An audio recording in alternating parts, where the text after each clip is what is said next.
But I believe that the amount of money you have earned is based off the amount of people you have served. And if you only earned $100,000, you only earned $100,000 worth of individuals. Got questions, we bring the facts. From proven pros who walk the tracks.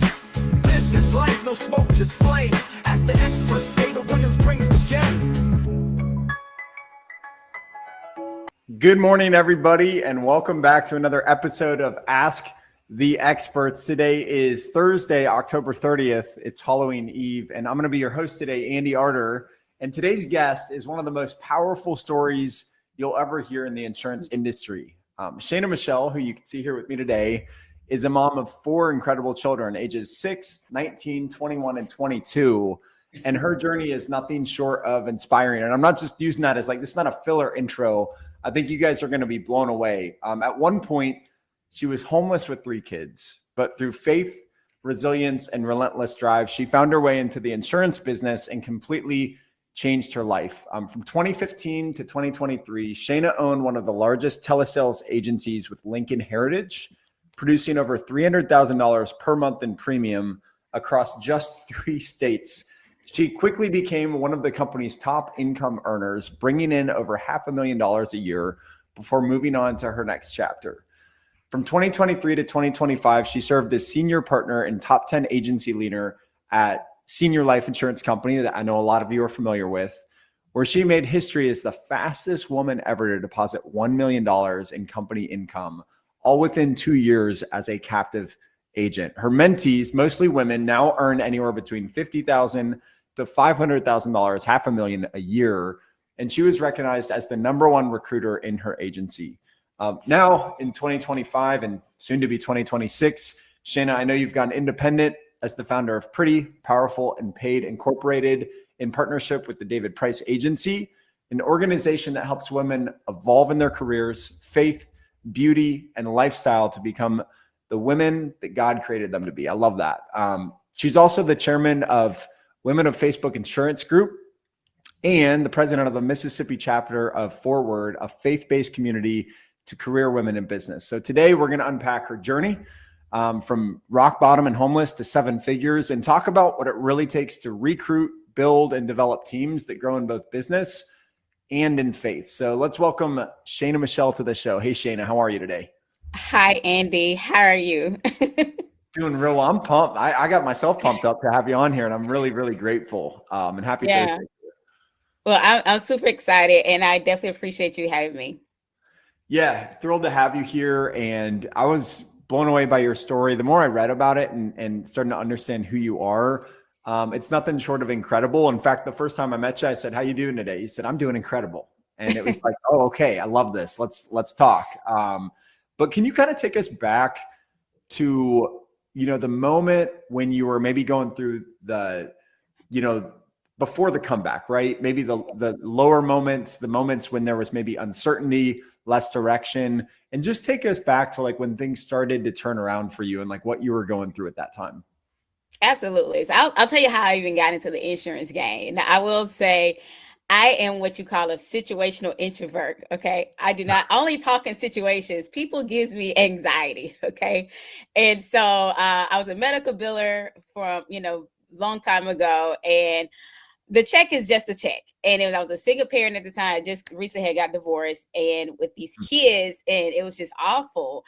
Working regular 9 to 5, working 7 days a week. And I had a situation that came up and I needed like $500. And unfortunately, because I didn't get that at that particular time when I needed it, my ex-husband actually kidnapped our daughter and took her out to state. And I had no idea where she was at for almost 6 months.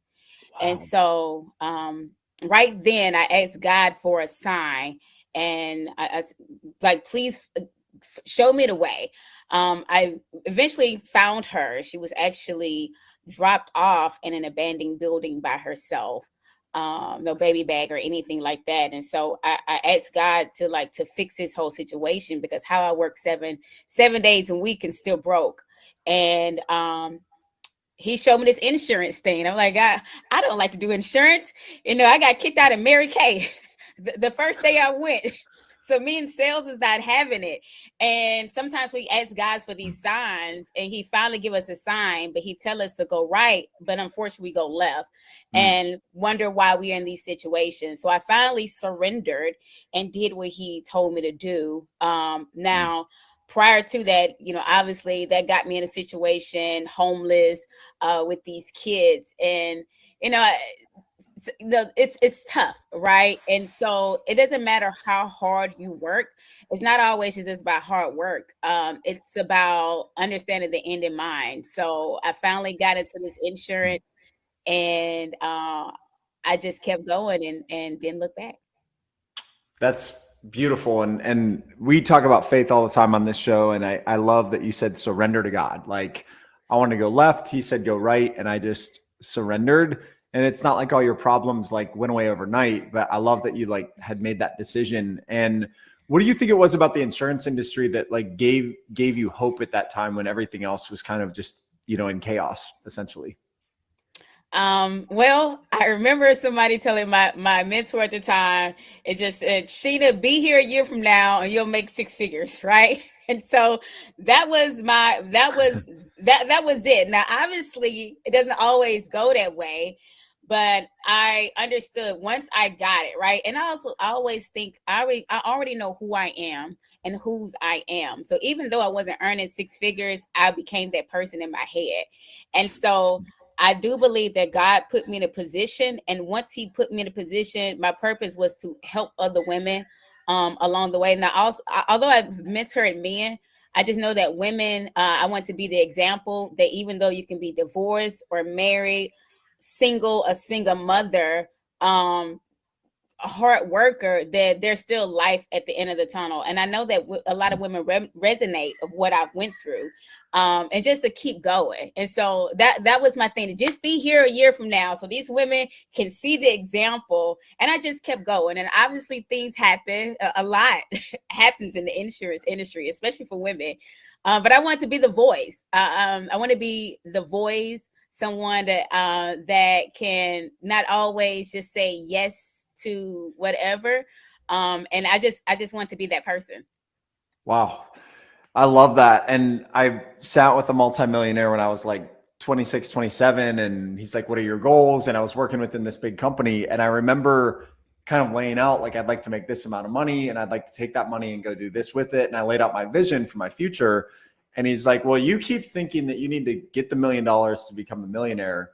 He's like, I need you to become the millionaire now, like in your mind and the way you operate and what time you wake up and how you research and the way you communicate. And like, you need to build the habits now of the person who earns the $1 million, and then the $1 million will show up. He's like, everybody does it opposite. He's like, but you got to become that person. So it really resonates with me when you're like, I became that person in my head. And like, I started to like build like probably mental fortitude and operating structure that like aligned with those goals. And then being a mom to multiple kiddos, I have one, right? And I know how much responsibility that is, but how did being a mom to 4 kids shape like your drive and the way that you approach leadership today?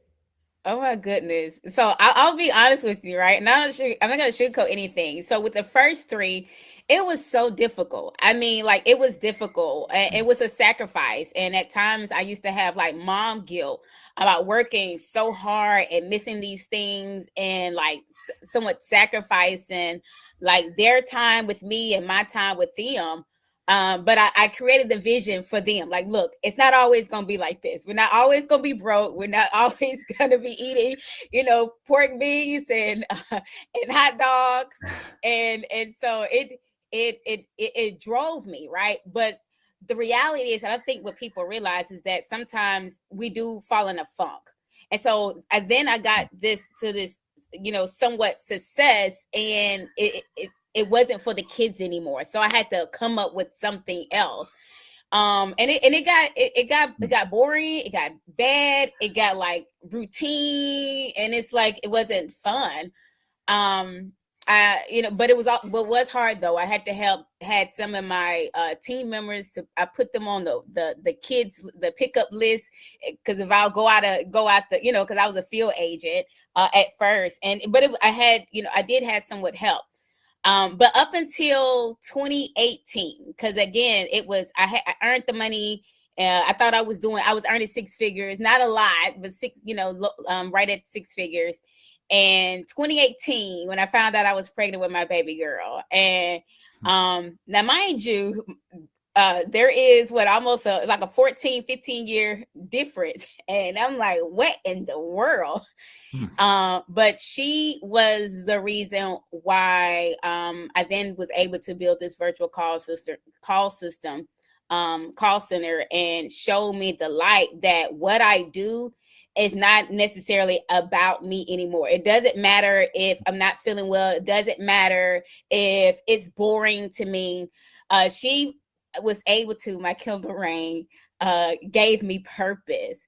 That remember why you started. Why you started was to help other women, and you're about to go into a whole new situation that was not planned, but this is a whole new situation that's not about you anymore. Now it's about other women, and that right there changed everything for me. That became again my purpose, not my passion, but my purpose.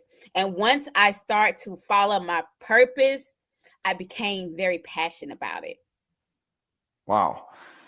That's honestly beautiful. And that shift from like, maybe I'm going through a season of like boredom, pain, struggle, whatever, but then like attaching a purpose that's not just money for money's sake, but it's like serving and leading and showing other women in the space, like what's possible for them.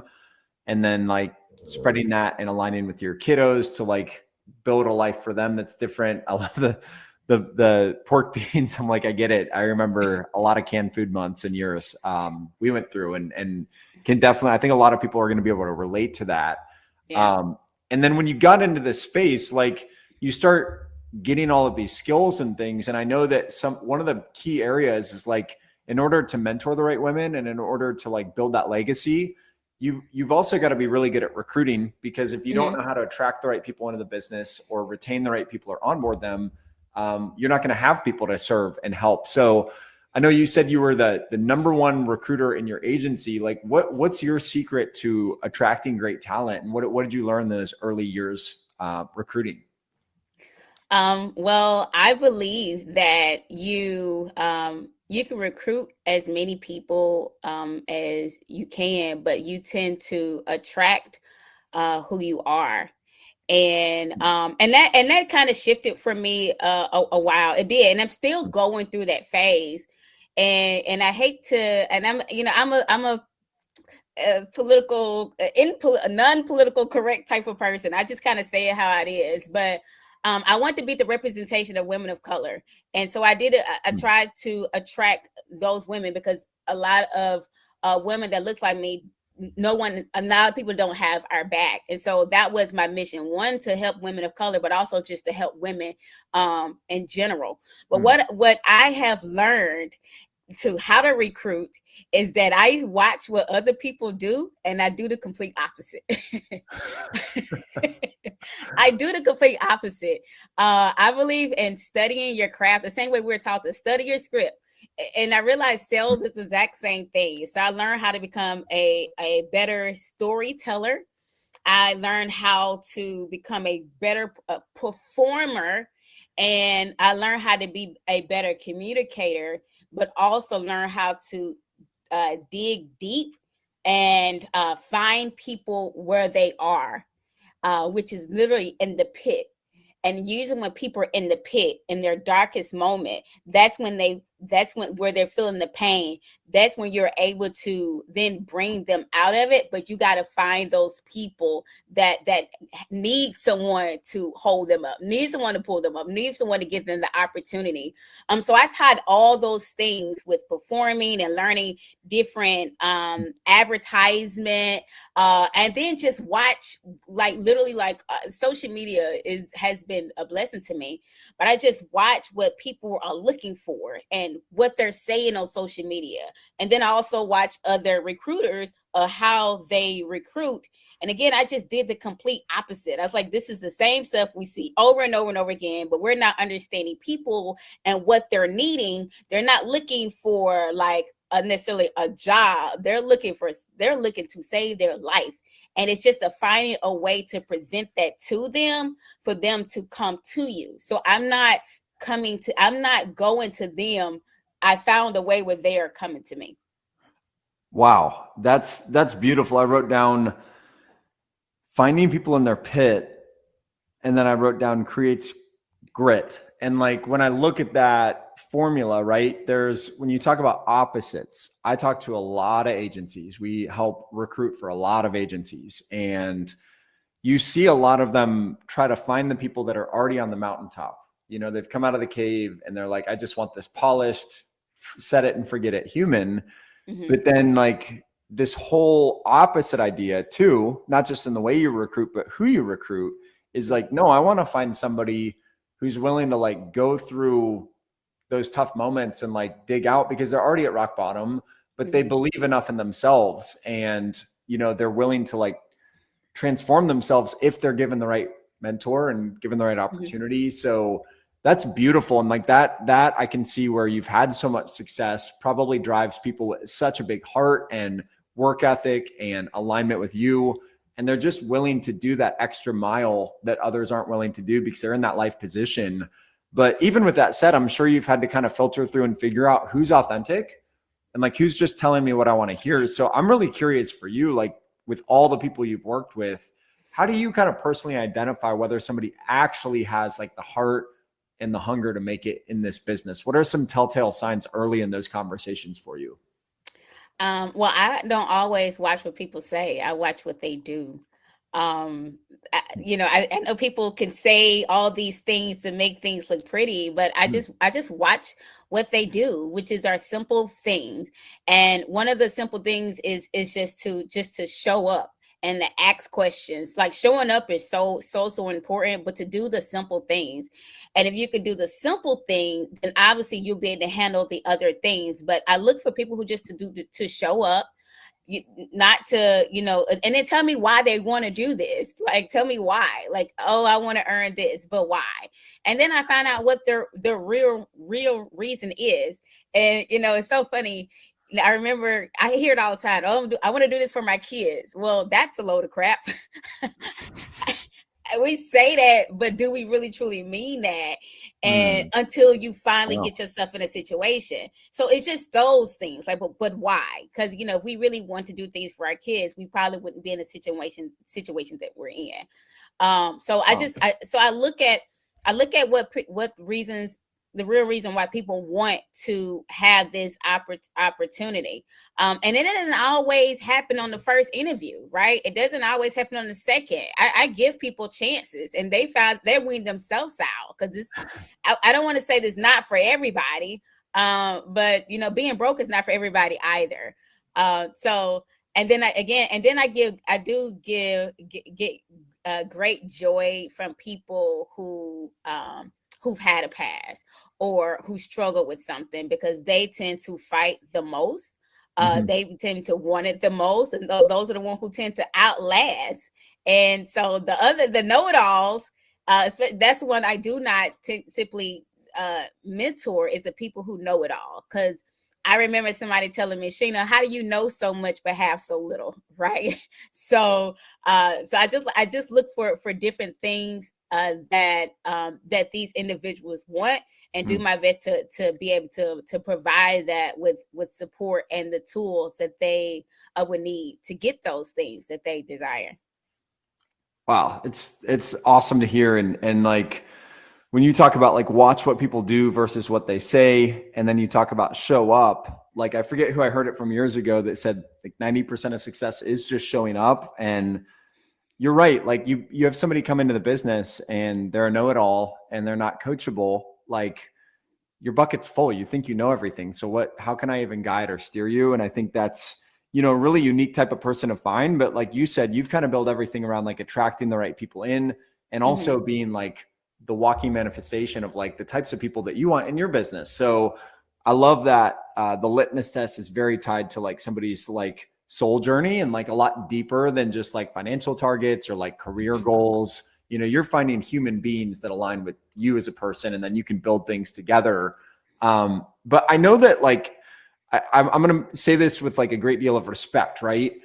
When you look at like a dog, okay, that's been abused, beat up, underfed, whatever, and then you get them into a loving home, and then they still have those, those things that are ingrained from the trauma where they might snap at you, they might shut down and go lay in the corner, they might not greet you the same way. Like there's a rehab phase that they have to go through before they become like fully integrated to the family and like recovered. And not to downplay it at all, right? But when you take, let's say, somebody who's been through the hard knocks and like they're coming out of maybe an abusive relationship, or they're coming out of an abusive career relationship, right? Like owners that have taken advantage of them, or they haven't like paid them or whatever. And all these different things that they might have to deal with, probably far more than we might ever fully understand, right? Mm-hmm. What I've seen, because I've hired on a couple people and worked with people that have gone through it, or they're going through it right now. And there's a skill set to developing them and getting them to see their own potential. Because if you can see it in them, but like at some point they've got to go like, I'm empowered. Like I see my potential. And I'm curious what your philosophy or approach is when it comes to like developing women who may not see their own potential yet, and how you sort of walk them through that as you build that relationship with them. Absolutely. It's funny. I was just having this conversation with someone yesterday about the exact same thing. I believe I was chosen, right? When I mean by that chosen, I have had anything and everything that could happen in the insurance industry. I've had a team taken away from me. I've had my contract demoted. I've had been master manipulated. I've been terminated for no reason at all. All these things that could happen, and it's a crazy world in the insurance industry for women. And so because and then in personal life as well, I've had things that happen in my personal life. And so again, being the example. Now the caveat to that is, because somebody had, and I would say somebody, because God had patience with me, I had to learn how to have patience with other people. Now, I'm not a counselor or anything like that. I do understand that when people have trauma and have these things that happen, I understand they're not the easiest to deal with. And that's completely fine. I totally get it, because I know hey, I'm not a pastor either. I'm not a pastor or anything like that. But I do believe that because he had a lot of patience with me, why would I not have a lot of patience with other people? Now, would they shy away from the business? That's fine. I'm not in the business to necessarily fix people, but provide an opportunity to show them the way, their bigger way. But everybody, I can't fix and help everybody. And I do understand that. And because I know that now, it does relieve the pressure of wanting to help individuals. But you're right. There are those who bark back. Well, Sheena, you barked back too at one point in your years. Like you did you did the same thing. Let's pipe down just a little bit. But I did the same thing and have gone through the same things. And so I understand. But it comes with also personal development as well. So I know that I can't be at the same level as them because they won't grow. They only will be at the same level as me. So I work on personal development a lot. One of the books I absolutely love is the 5 levels of leadership. And so understanding people, and I'm still in my journey of developing relationships with people, because I too, again, is evolving every single day. And so obviously it is a lot of hard work, but I had to think about, a lot of people don't want to deal with those type of people. And so what happens if nobody wants to deal with them? Then nobody deals with them. And that doesn't fix anything. So somebody got to tough it up and say, you know what, I'll be that one, right? Because I'm not doing it by myself. I know I'm not doing it by myself. So as long as I'm doing what I need to do as a person, and God will handle everybody. It's because it's a huge battle. It's not even my battle. I'm just the vessel. That's all I am. Wow. Thank you for that. Seriously. And I can see too, when you talk about like faith getting you through, being able to live in a way in which, you are, it sounds like continually surrendering. You didn't just surrender once. Like, it sounds like you have a daily process of like walking into that faith and not doing the work, but just like giving it to God, knowing that he's going to align you with the right people, and vice versa. And wow. Yeah, there's a lot to unpack there. We might have to have you on a second time because I want to go deeper into the people side of it, but I also want to give some very practical areas that are going to help agencies move the needle forward. Or if people are on here and they want to join your team, like I also want them to understand what they're walking into. So I want to go back a little bit to when you were running your Lincoln Heritage telesales agency. Like what systems were absolutely critical to scale to and past that $300,000 a month? Simple, scalable, duplicatable systems. I'm very big about simplicity. I'm a very simple person. I'm very analytical, but I need simplicity.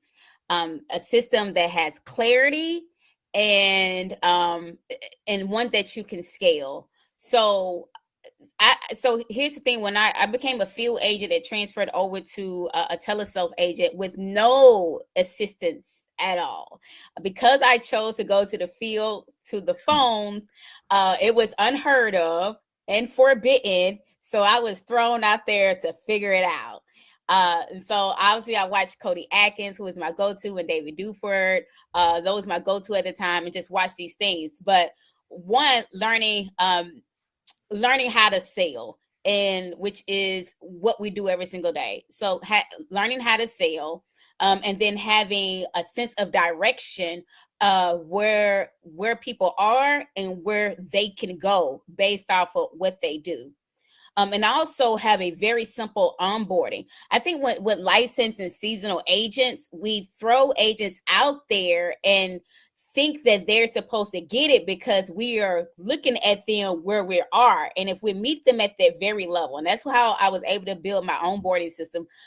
I pretend that I'm a brand new agent that have no idea how to do things. And how I got great at it is I do after action review after hiring someone after 30 days. And oh man, this is some good stuff. And so I hired someone after 30 days and just asked them, okay, what have you learned so far? And then what could we do different? And even within the first week, what could we have done different? And be okay with the answer, like it or not. And then I pay attention to what the agents are saying. As soon as they say something like, oh man, I don't know where this is at, then my brain goes off. Well, I don't want to have to continue to tell people. I need something duplicatable. So you want people to be system dependent and not people dependent. And so they know they could go to this right here, something simple, a click of a button. Everything they need is right there for them. But also having a tracker so that they're holding themselves accountable. And I can hold them accountable as well to make sure you do this and do this and do that. I realized that people, like it or not, they need to be told what to do. And some people just love to be told what to do. And so just those simple things has helped me, but also not getting comfortable as well. Like just not being comfortable. I believe that, and this might seem crazy, but I believe that the amount of money you have earned is based off the amount of people you have served.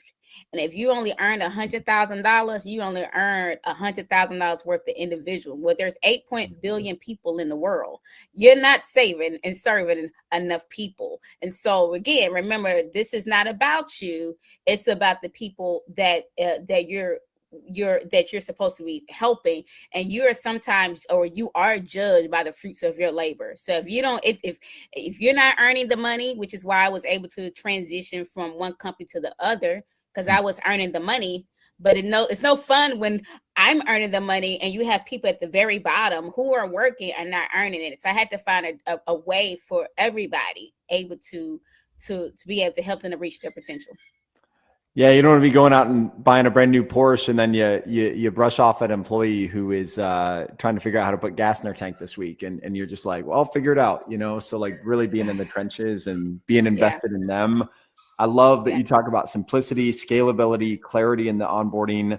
Having those moments even early on with a roadmap and tracking and reviews. But my favorite part of what you said is that, like, in my paraphrasing, right? Like you're money, and the money you've earned is like directly proportional to the amount of people that you've served. And like Mhm. that can drive a completely different idea and conversation about what system am I going to build? How big do we want to go?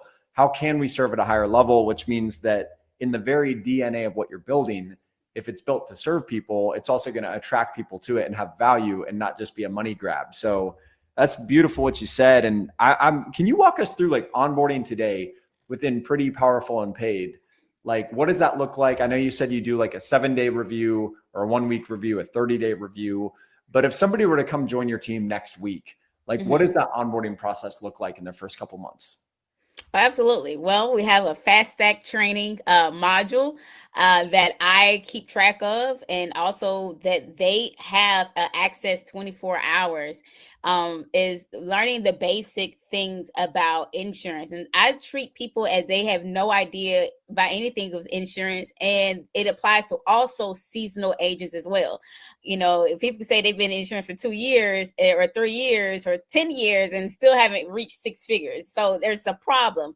So I have this onboarding system that shows them how to do an application, basic information about insurance, why somebody would do whole life or term, the like simple things as far as like, especially because now I'm a broker, different carriers. So I'm really, and mind you, I just became a broker just a few months. And again, so I'm learning as if I'm a brand new person, because my motto in the early years is to never go independent as a new agent. That was my thing. Now, and there was a reason why, because it was just too much information.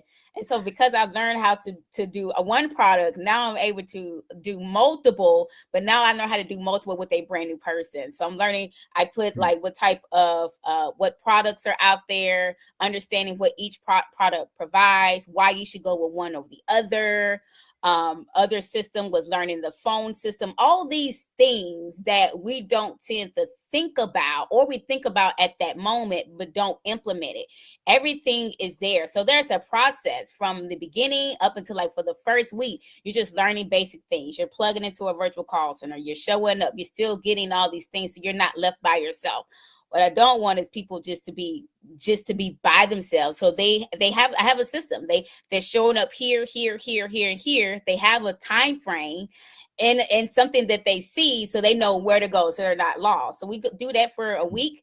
We'll do a game plan interview with them to figure out exactly what they want and what's the goal to get there. And then I implement what they need, and then we get to earning what they desire to earn. So there's other little things that's in it, but that's usually within the first month of understanding what we do, how we do it, because you do have to have a solid foundation. And then we go into adding other things that comes along with it. So we'll learn more about selling and tracking and all these things, because again, they're like kindergartners and to the point they become till they graduate high school. So it's a whole process for it.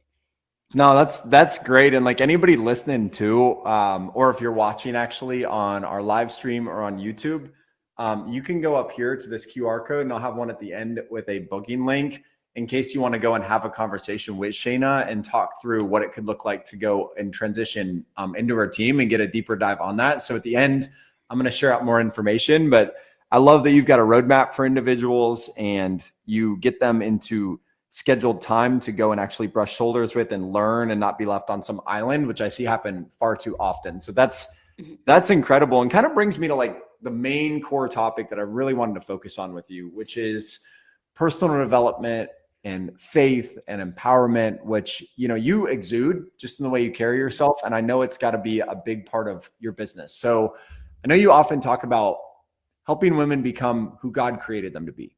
Mm-hmm. And I'm curious what that looks like in practice inside your agency. Absolutely. So, you know, we read a book a month about something we're dealing with personal development. We have a prayer call on Monday mornings. And so let's keep, you know, we do not force religion on anybody at all. We do not, you know, however, we are big about faith, then family, and then work. Faith first, and then family, and then work, and finding time for all three. Not balance, because I don't believe there's a such thing as balance. Because if you're balanced, everything's staying the same at the same level. And so, but finding ways. And so, again, something that we work on. We work on about how we talk to ourselves. I was on a call this morning about being impeccable with your words, the 4 agreements. So, and not having judgment, right? I think having an understanding of who we are as women and who we are as business, and also who I am as a leader, is that I'm not here to get you. I'm not here to get you. I've demoted my contracts and lost contracts so that I can be able to bring you to the light. And so and so you have to learn how to trust people. But all these things, and we work on, again, personal development, because it's more, and then how you carry yourself as well, and then how you think. I believe how you see a thing is how you treat it, and how you treat it is what it becomes. So how do you feel about yourself? How do you feel about your business? And how do you feel about the business? And how do you feel about what's going on in your personal life? And then feed off, start off with that. What we do is not just insurance. So I don't do just insurance. That's just the vehicle. And again, it's about evolving women and bringing these things that is not necessarily in like these insurance companies, like really digging deep into this personal development, because this world is crazy, right?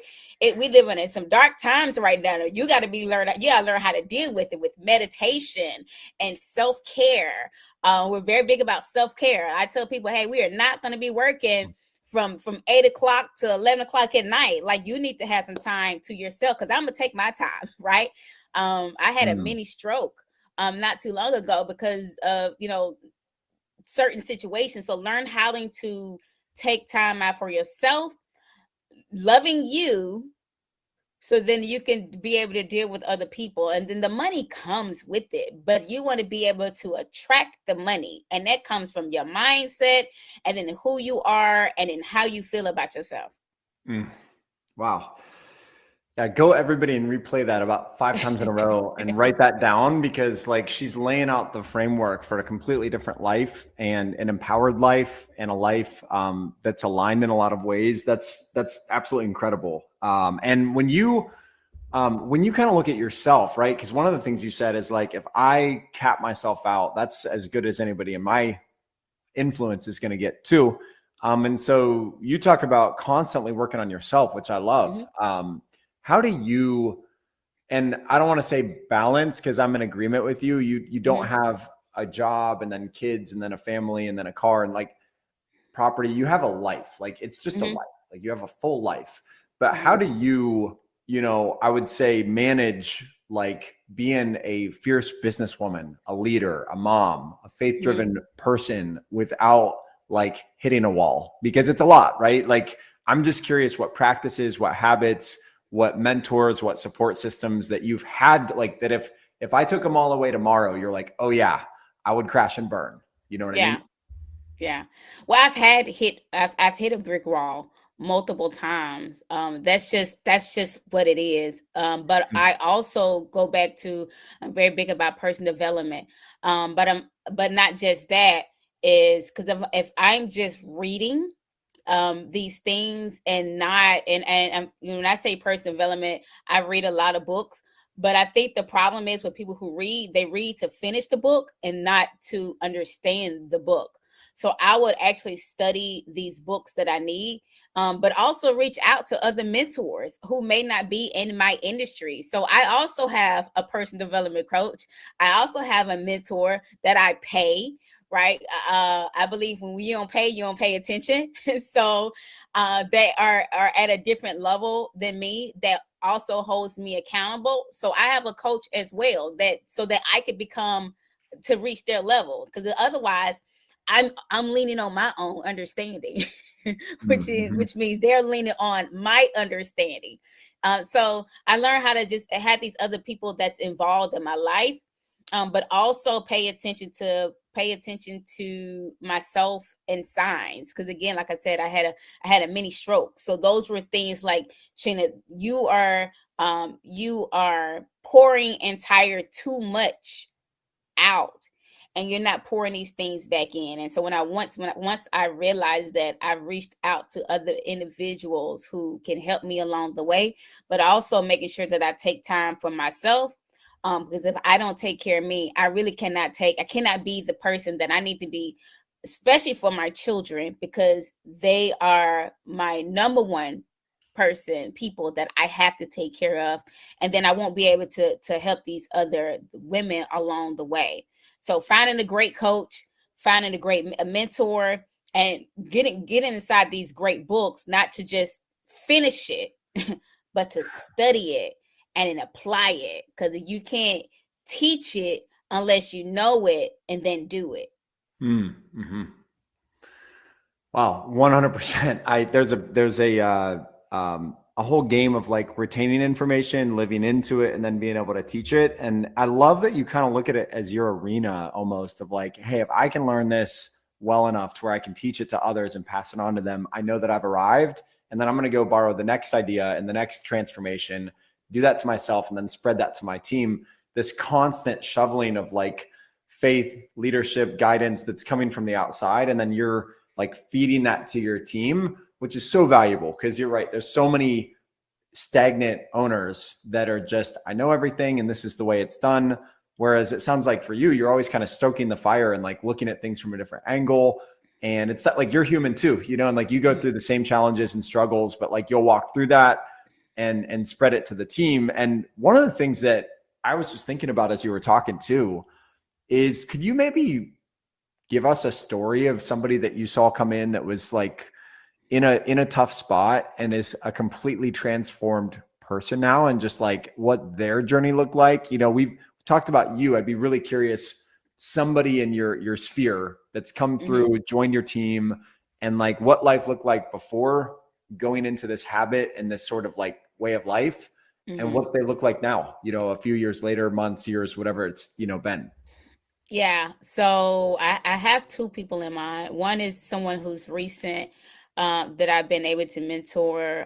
This young lady, Miss Jennifer Williams. She started with me a year ago and just wouldn't do much of anything. And I was like, what in the world? We're just sitting here. And to the point, I was like, you know, hey, we're gonna have to cut this off, right? You're gonna have to get to work. Like what is it?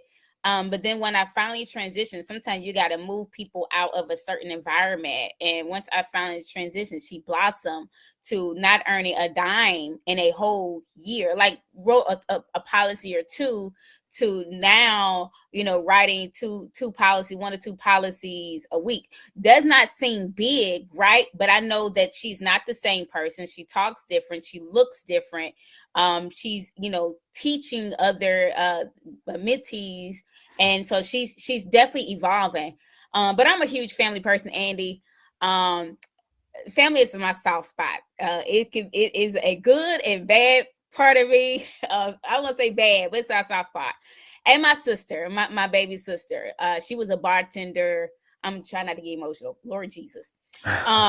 She was a bartender a few years ago, and I hope I don't get in trouble saying it, but I've watched her have, you know, relationship with men who earned a lot of money. And I'm like, she's a very pretty girl, had degrees. And I'm like, look, this is not the way to go. You can have your own. And so I didn't like it. You know, she was living in a trailer park.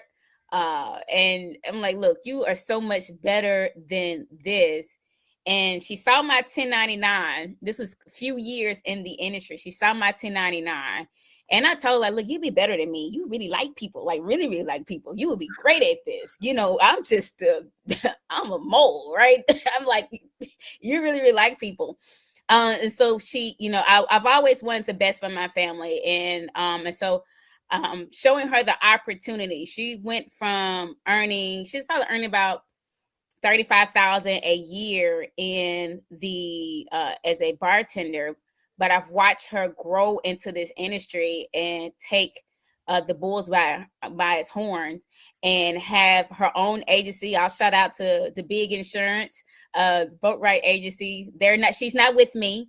She is with another company, and it's perfectly fine. But I've seen her starting very slow in the industry. She was only earning like $1,000, $2,000 a month. But I helped her, and she's great at what she does. But I've watched her go from earning $2,000 a month and to now one of the highest paid women in the industry. So within 2 years, she actually earned over $750,000. And so and so I had to shout out to my parents, because my parents got 2 women who are on their way. I've been able to hit it, but she will also be the second millionaire in the Owens family. And so she's also has an agency that she mentors as well. And so those 2 individuals that really resonate is someone who may not be a superstar at that moment because she's going through the moment. So super shout out to Jennifer, but I love those individuals. She's the underdog, but also my sister as well, who is a bartender who's earning $35,000 to now almost $1 million. And not because I want to say not because I necessarily put her on, because she has held her own as well. But those 2 individuals is very inspiring to me. 1, because it's family, and 2, this other young lady who is now my family. I mentor her, but I've watched her as a mom of 5 and a wife who did not have any type of income, is now doing fairly well for herself at this very moment. Oh, wow. Whew, thank you so much for like sharing that. And it's like Jennifer and your baby sister, like deep down have like the willingness to win. But one of the things that like really resonates with me too is like, first of all, I know if she didn't have the will, your sister, to make a change, no matter what you say or did, it wouldn't happen. However, you know, if you're not willing to like spread the good news and, you know, work hard, like to maybe have to influence her, convince her that, hey, you are worthy, like you can go do something totally different with your life. Like that's work. And like with any of your team members, right? Like you're putting in the work. So when you talk, like I want everybody to hear when she talks about, I went from just serving myself to wanting to impact and serve others. Like that's still work. It's not like serving others is sitting there writing checks. Like serving others is like having that tough conversation with somebody who's doubting themselves and like getting them to like take one step forward so they can begin to transform. And your parents must be so proud. And you look at her trajectory and like what her life could have looked like had you not said anything or been like a positive influence. So, you know, you're having a bad day, you don't ground yourself, you know, and you all of a sudden become frantic and selfish about, well, I'm just trying to survive. You miss this window. So like you're, you know, working on yourself well enough to be ready to serve others. And I think that's what our audience, like for those of you that want to serve at a higher level, impact at a higher level, like it still goes back to like taking care of yourself first, getting your spiritual, faith-based, physical, mental, all of that, right, aligned in a way that, number one, you are the walking billboard of like, you want to join my journey, but I meet you and you're a mess and you're anxious and you're living in fear and you're worshiping money.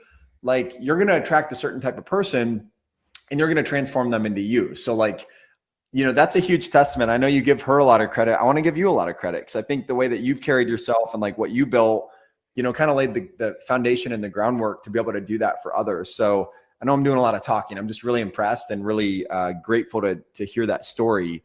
And one of the things I'd be really curious about too, and it doesn't have to be about one individual person, right? Mm-hmm. But when you're working with individuals, whether it be a family member or not, and they're going through a tough season, maybe they've even been with you for a year, you know, and it doesn't mean just because you've been there for a year, things are always going to be easy. Like when you guys are going through a slow season or self-doubts or somebody on the team or even a whole business unit is just facing like a lot of rejection, how do you tend to keep things positive and like tend to come in and make sure that like it doesn't get out of control and like derail everybody's mental state and just keep that in check, like for everybody involved, if that makes sense? No, it makes a lot of sense. It's not easy. It's not easy at all. And, you know, I have my flaws. I'm not a perfect person. However, I try to look at life on the positive side now. and just figuring out where people are at that moment. And again, it's something that I work on and try to work on daily, as much as possible, but really digging deep on finding them to finding out that why, and keeping the main thing. Well, look, this is why we're doing this, right? This is why you say you want to do this. Is what happening right now, is it really worth you quitting or in this funk? Is it worth you doing that, or is this much more important? And then sometimes people need some time. Some people got to step away. Hey, go take a day off, or go to get some music, go do something. Because because it's easy to have that cancer session, because we work in a virtual call center, to then bring that on to the team. So, figuring out, like, understanding what is the real why. And 95% of the problems that we have, not only 95, but 95% of those problems could be solved with a check. And so I know it sounds crazy, but it's not. The things that we stress out about, rent and mortgage, and your wife is nagging at you. Well, you need to give her some hush money. Baby, take this money and hush. Let's pay somebody to do the laundry. Let's pay somebody to come to clean up one day. Let's hush, baby. Let me see you this money so let's go out on a vacation. It was just the two of us. Or, or hey, let's, these things can be solved because it takes money. It takes money. It takes money for even peace, of just a peace of mind. And so that 95% of that just be solved with a check. Hey, I know what you're going through right now. We struggling. We worrying about the rent right now. Well, you know what? Technically, I've been evicted before. You're not getting it. It's not happening. Okay. It will, but you got 90 days to fix it. So let's go ahead and get a check this week so we can solve that problem. But also don't involve me in your mess after it's a mess.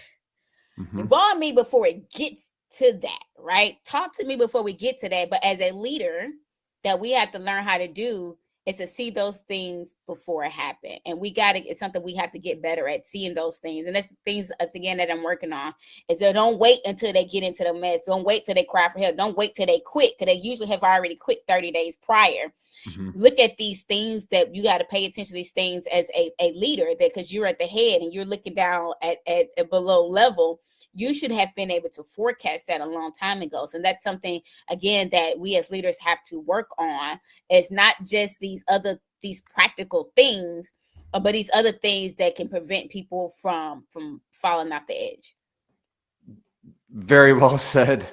I'm writing down too. Like, one thing I'm picking up from you, I'm learning a lot on this, is like being really honest with yourself as a leader, like honest about what you see and like not hiding from it, and seeing, like you said, forecasting. And I think a lot of leaders will hide from their business. They'll hide from their people. They'll see the signs. They'll see the person disengaging, and they won't step in to like catch it soon enough. And then things are just out of control. So the level of ownership, like Jocko Willink's like extreme ownership that like you're talking about, is really like coming through in the way that you lead. So this has been incredible. And I want to do something with you here as we wrap up final 5 minutes of the show. I want to do a quick rapid fire. I got 4 questions for you, and it's a bit of a pop quiz, because what I'm looking for is like a 15-second response with almost no thought. So it's pure authenticity, just flow state. I won't do calculus. We won't do anything crazy today. No econometrics. We'll keep it simple. I went to school for a trimester. And then I want to absolutely give the contact information out and share it out with our audience. It's also in the live description on Facebook. It'll be on YouTube, Spotify, Apple, all of those. But are you ready for this rapid fire? I was born ready. If you don't stay ready, you have to get ready. Okay, I love that. All right, so here we go. First one daily habit that keeps you personally grounded. My Bible verse every single morning. Okay. One book, quote, or scripture that guides your leadership style. Let's see. I always look at the end in mind. So if I could focus on the end in mind, everything else is just the process. So don't focus on the journey, focus on the destination. Everything else is just the process, just to get you through the mess. And so once you hit the destination, then you'll be so proud of the journey that you had to endure to get you there. Beautiful. All right, next one. One piece of advice for a new agent trying to build their first team. Make sure, ask yourself, would you fire you or would you hire you? So you're gonna probably have to do both, and probably do one and then the other. So ask yourself, would you fire you or hire you? And then would you bring someone in an opportunity that you do not feel comfortable bringing them in? Amazing. Final question. How many people will you bring on your team in the next 12 months? I'll be hiring 50 agents a month within the next 12 months. The goal, I'll be hiring 50. The goal is 100. Love that. And that brings me to our final topic. I'm going to put up on the screen right now, for those of you watching, a couple of things. First of all, we have phase1opportunity.com/booking to be able to book time. Is that personally with you, Shayna? That's personal with me. Okay, awesome. Also, you can text info, INFO, to 844-973-1184. That's text info to 844-973-1184. Or you can pull out your smartphone, hover over this QR code, and that'll take you directly to the booking page as well. So I'm going to leave this up here, but Shayna, I'd like to ask you in the last couple minutes here, is there anything else that you wanted to get out there today? Any other areas where you'd want people to connect with you, or just any message that you'd like to get out while we go into wrap up here? Absolutely. So I would say that most things happen for a reason. And so when you were brought into the opportunity of insurance, it happened by design. And so because of that, make what you make out of it. I will say, don't quit. This is not an easy business, but life is not easy either. The storm does not always stay in the same position. And also the mailman has to also come to your house as well. So if you're in a neighborhood of people of winning, that check is still coming to you. And my last thing is affirmations. I'm very big about affirmation. I need each and every one of you to understand you're the head and not the tail, that you're above and not beneath, that you are the lender and not the borrower, that you are loved by God, you're protected by God, and you were actually chosen by God, that no weapon shall formed against you shall prosper, and every single tongue that rises above you in judgment shall be condemned, because you are a winner, you are loved. And he said that you can have anything and everything that you deserve and that you desire, because it's already yours. But you must practice these principles to get to the promise. And unfortunately, some of us don't want to get to the promise because we don't want to participate in the principles. Trouble does not last always, but in order for you to get to the breakthrough, you have to get broken down first to get to that next level. Wow. Oh, well, hey, I would give you a hug if we weren't virtually halfway across the country. This has been super powerful, and it's just been awesome to have you on. Everything from the way that you carry yourself to your story, your faith, your understanding of leadership, and the way that you help transform other people's lives is incredible, and hopeful that the right people will find this and they'll align with you, and just super grateful for your time, Shayna. So for our audience at home, whether you're watching the rerun, you're on live, please reach out to Shayna. Obviously, she's going to be somebody incredible for you to network and connect with. Whether you're in a transition phase and you felt like, hey, this is the right time for me to reach out and maybe talk about what it looks like to be part of her team, or whether it's a business partnership or just networking and brushing shoulders with somebody amazing like Shayna. So Shayna, thank you so much. I really appreciate you being here. I'm looking forward to any future collaboration that we can put together. Absolutely. And I hope you continue to have an incredible day, and thank you for all your time. Thank you so much, Andy. I appreciate you.